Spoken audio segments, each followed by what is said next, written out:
My name is Kelly and welcome to my channel.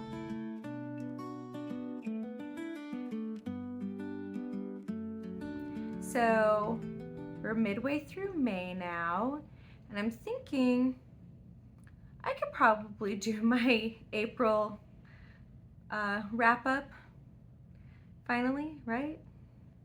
I'm really not great at keeping on top of the timing of these things, so thank you for your patience.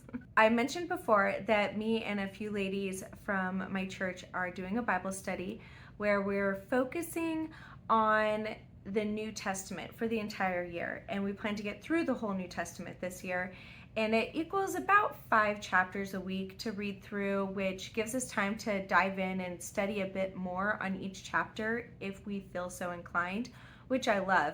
And in us deciding to do that, some of us ended up getting this Bible study to just kind of go along with it, and it asks questions just to kind of get you thinking about the chapters that you're reading. So this is the Behold Bible study. It's from the Daily Grace Company. In the month of April, I finished this. This is volume 1, Matthew through Luke, and I really enjoy it. Like I am already working on the second one, which is Acts through something. I don't remember, but I'm really loving this. It has a lot of great questions. It brings up a lot of information for each chapter. Hold on. Yep. So like Matthew 6, and it just kind of recaps the chapter a little bit, but maybe brings things to your attention that you didn't think about when you were reading it. And then it has questions to just kind of take the information that you've learned and the scripture that you've read and apply it to your life. And then at the end of each week, there's a section where it's like, okay, end of week reflection, and what did the scripture that you read this week, what did it say about God? What does it say about yourself? And, you know, what is a prayer that you'd like to pray to God concerning some of the things that you've read this week? And it's really awesome. I am definitely enjoying it. And the other ladies in my group seem to be enjoying it as well. So if you're looking for a Bible study for the New Testament to span the entire year, that might be a great option for you. Okay, so books that I read with the kids last month, or finished with them, I should say. First we'll do my niece, because I do read books with her, and the one that we finished was The Adventures of Danny Meadow Mouse by Thornton W. Burgess. It was just really, it was cute. We liked it. She said that it's the favorite one of what we've read so far this year. And it's just about this mouse and some of the adventures that he has in the wooded area, some of the animals he comes across, some of the dangerous situations he gets in and how he gets out of it, and some of the friends he has. And it's just a really cute story for little kids. It's a short chapter book, and we would read 1 chapter a day, and I think there was like 20 something chapters. It didn't take us long to finish it. I think the chapters are maybe 5 minutes long each day. I would definitely, if you have a kid that is, I mean, you could do as young as 3, maybe 2 or 3, all the way up to, I would say it'd be good for up to maybe young middle grade, like maybe around 10 or so would still be very easily entertained by it. I mean, I enjoyed it. It was fun. It was cute little stories, or cute little chapters and different things he was going through. But I would definitely suggest that. One of the things that we do for homeschooling is my kids get to take turns choosing a book for us to read as a family that doesn't have anything to do with school. It's just a pleasure read. And the beginning of the year, my daughter chose Resistance from the Ilion Chronicles, and then it was my son's turn, and we did the entire Chronicles of Narnia. And so this term, it was my daughter's turn again, and she wanted to continue the Ilion Chronicles. And so we read The King's Scrolls by J.R.R. Knight, which is book 2. So this is I don't want to, if you haven't read the Resistance, I don't want to ruin it for you by telling you who is where and what they're doing, but there's a group of people and they are looking for the king, like big K king's scrolls to keep them safe from people who are seeking to destroy those scrolls.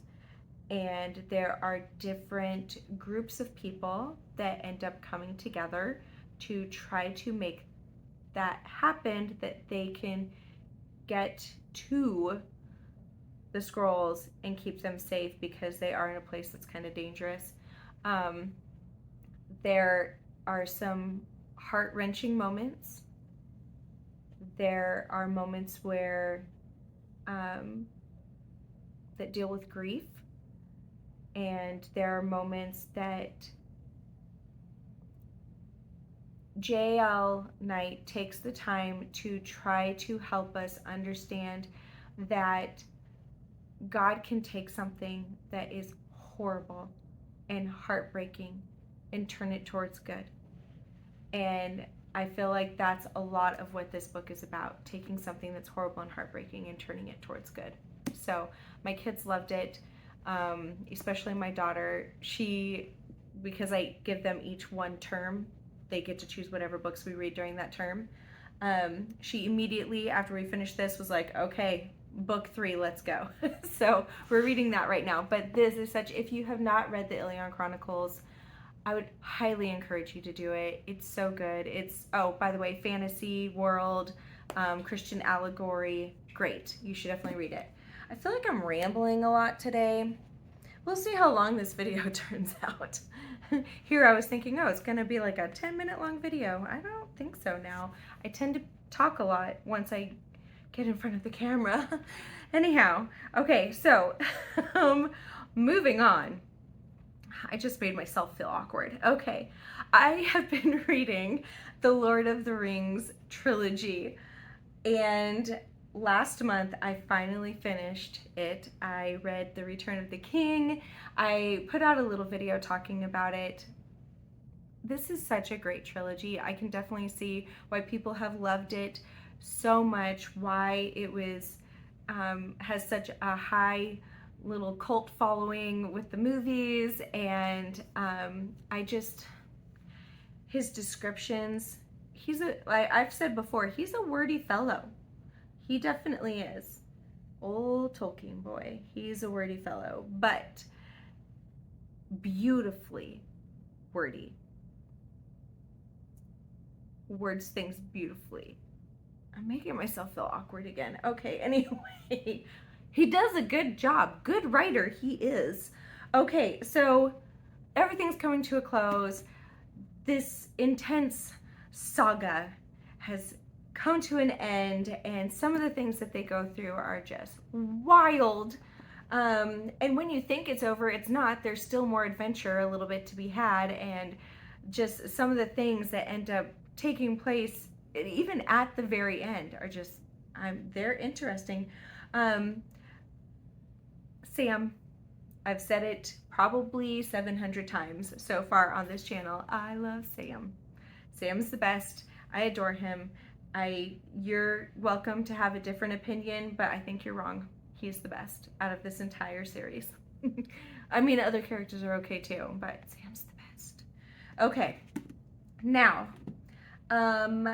there was a readathon thingy last month. It was Spring into the Movies. That's what it was.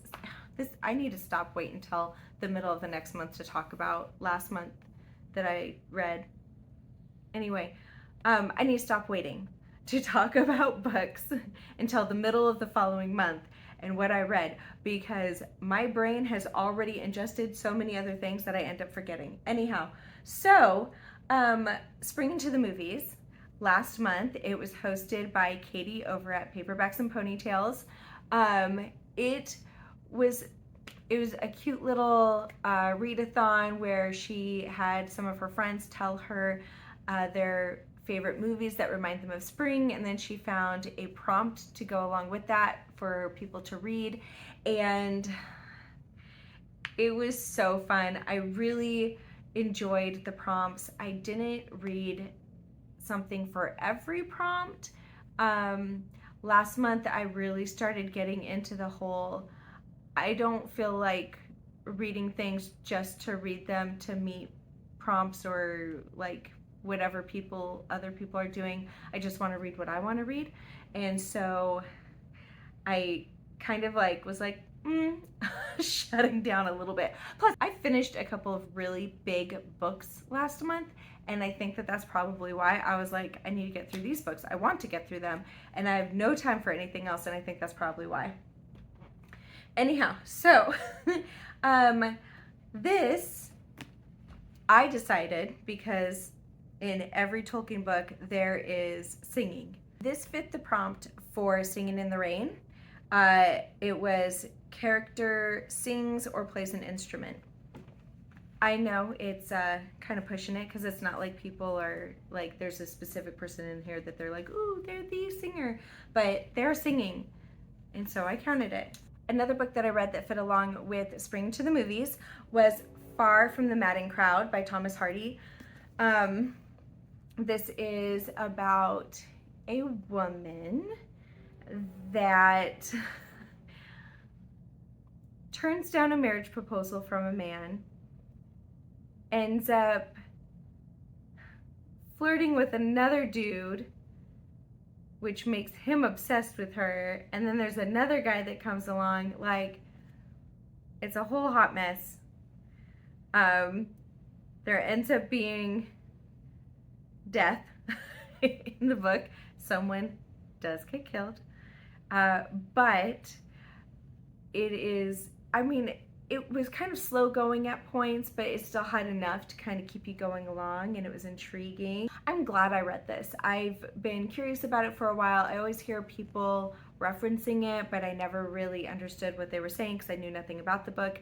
It's a good book. There's some things, like there's a little bit of language. There's a lot of talk about appropriate behavior, what should or shouldn't be done, and I think that this can lead to a great conversation about one, discernment. My goodness, use discernment when you are starting to have a relationship with someone, and then also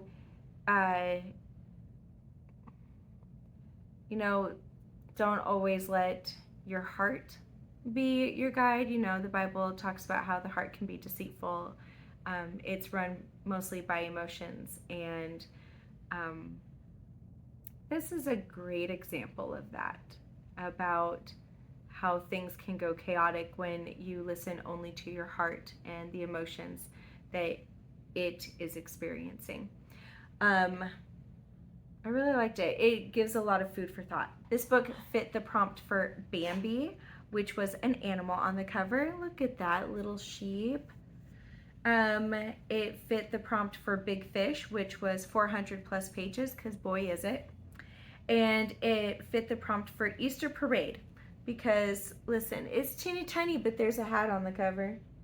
I don't know if you can see it. I don't know what you're seeing right now, but just trust me, there's a hat on the cover, okay? So that was that book. And then I also read The Enchanted April with Haley over at Humbly Haley. She was doing a read along last month, and I mean, how perfect to read The Enchanted April in April. Anyhow, I loved that book. It was so, like, I kept using this word every time I described it. It was beautiful. It was absolutely beautiful. So these four women come together and rent a castle for vacation, and they arrive there in April. Everything's coming alive, everything's blooming, and then they start to feel like they're coming alive, particularly one person.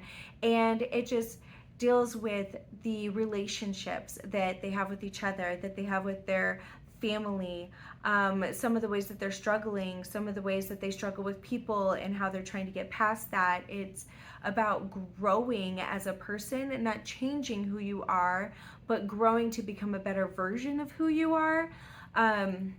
It was so beautiful. A great conversation book. Again, this one is a great conversation book too. And if you didn't join Haley's little live conversations that she had on YouTube, definitely check them out. She brings up a lot of really good points. We had great conversation. So I would encourage you to check those out. And also, if you haven't read the book, maybe do that first, because those videos are going to be very spoilery. So read book first and then watch those videos. Okay, so the last book I want to talk about is Ariadre and the Legend of the Fire Rose by Kristi A. Cole. First of all, if you don't know who Kristi A. Cole is, go check out her channel. I'm linking her down below. She is amazing. She's so sweet. Every other week she switches with T on hosting live sprints, and she'll post videos every once in a while about the things that she's reading. But she wrote this book. She is so talented. Okay? It is hard to believe that this is the first book she's ever published. It is so well done. It is engaging. It's intriguing. It is captivating. Okay. Please, if you haven't read this, please read it. Okay, so Ariadre, she's going through the woods and she ends up encountering something with her parents. She gets separated from them, ends up at this school that her mother had directed her the direction to go, right? So she ends up at this school, and it is a bunch of orphan girls that are under the care of an elderly woman and some of the people that she has brought alongside her to help care for and teach these girls things. Not only life skills, but also how to protect themselves. As time goes on, they discover that there are more and more dangers creeping their way towards the villages around them and towards their school as well. So there are questions of, who do we trust? There are questions of, why are these things coming? There are questions of, how do we stop things from happening? Who is behind all of this? And I mean, this is only a small part of it, but it is a part that stuck out to me so much. This book has such a beautiful representation of who we are as children of the King, Big K King, the Father, right? We are heirs to his kingdom with Jesus. And the way that this book portrays that family dynamic is so beautiful. There is a person in here that you kind of want to just kind of flick in the nose. But my hope is that there's going to be an awesome redemption arc there. That's my hope. So I read this book on my Kindle last month. And the more I thought about it, the more I kept thinking about the book and how amazing it was, I just thought, my goodness, I need to have a physical copy of this book. I need to be able to just pull it off my shelf and reread it, or turn to a section and just kind of take those moments in again, some of the beautiful moments, some of the things that were said. And I got a package today, and this was in it as a gift for me. Kristi from Kristi's Purple Library had decided to send this along with another book to me, and I kid you not, I was overly excited when I saw this book in there. I am so happy to physically have it in my hand. It is such a good book, and please read it. This is such an amazing book. If you have not read it yet, please do. It is beautiful. It is definitely up there in my top 10 of any book that I've ever read in my entire life. This is up there. I don't know what number. I haven't thought about it that deeply, but it is up there. Read this book. Anyhow, I think that's all. Editing Kelly here, and surprise, that was not all the books. You guys, I literally looked at that piece of paper. My brain said, yep, you talked about every book. I didn't. Like, Authentically Izzy was on that list, and I didn't tell you guys about Authentically Izzy, which is absurd because I love that book. So I was looking for a book to meet the prompt, You've Got Mail, which is an epistolary novel. And I had heard so many people talk about Authentically Izzy by Pepper Basham. So I was like, I'll try it. I'm not huge on romance. I'm telling you guys, I think that I might be getting more and more into like the fun little like comedy romance. What's that? Rom-com. I'm telling you guys, every book that I've read recently that has a bit more romance in it, I'm kind of okay with it as long as it's not like super cheesy. I want there to be other aspects to it, but this was a bit like a romantic comedy. It was so cute. It was so cute. Izzy is a very bookish character, and she joins a online dating app, meets a guy named Brody, and they begin talking, and they are both very bookish people. She works at a library, he owns a bookstore, and they are so cute, and the conversations that they have crack me up. All of the bookish references, I really enjoyed it. It's a very, very funny book. It was good. I immediately ordered the next book in the series, which is Positively Penelope. It is so cute. So most of their relationship is writing emails back and forth to each other, and then she writes emails or has text messages back and forth between her and her cousins that she's very close to, and so a lot of the whole epistolary aspect happening here. It's so cute. If you haven't read this series, maybe give it a shot. Even if you're not big on romance, which I'm not, it was still a really good, fun read. Anyhow, I think that's all. Yes, it is.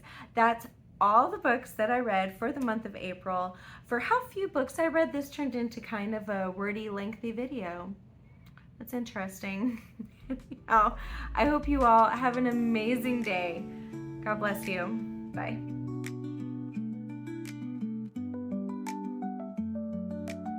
What am I saying? I still don't know what I'm saying.